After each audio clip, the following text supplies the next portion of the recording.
Yellowjackets is already unsettling enough, but Mary is now hearing a dripping sound that nobody else can hear. Following the horrific Season 1 ending, which saw Jackie killed off, the show recently debuted its second season. However, not all of the characters were prepared to accept her death.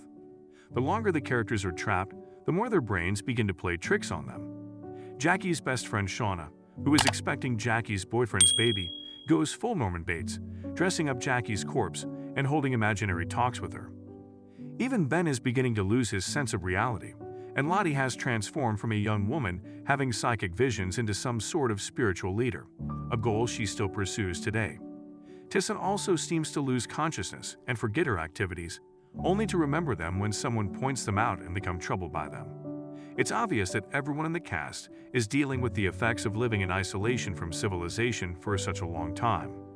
Mary, who claimed hearing a leaking sound in the cabin, appears to be the next victim, but none of the other characters mention it or appear as frightened as she does.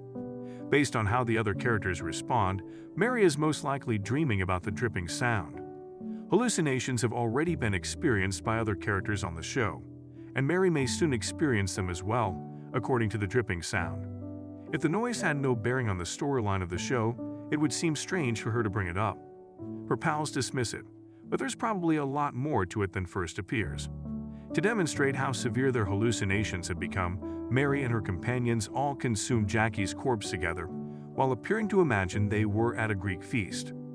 Mary might have more hallucinations if she had the ability to do so during the feast scene. Some have conjectured that Mary is the young woman who passes away in Yellowjackets Season 1's opening scene based on the color of her hair. If this is the case, the dripping noise might be the start of her increasingly severe hallucinations, which ultimately result in her death. It's not unusual for an old cabin to leak, but there must be more going on if Mary is the only one who can hear the sound and is quite disturbed about it. While Mary's hallucination explaining the dripping sound fits with Yellowjackets' theme, there is possibly a more nuanced explanation. There might be a hidden mine next to the cabin where the leaking sounds is heard, according to a Reddit thread. Fans claim they thought the source of the hallucinations experienced by the Yellowjackets characters may be under the stairs in the cabin, and that methane emissions from the mine may be to blame. Ben spends the most time inside of all the Yellowjackets characters, which may help to explain why he has been experiencing the most hallucinations lately.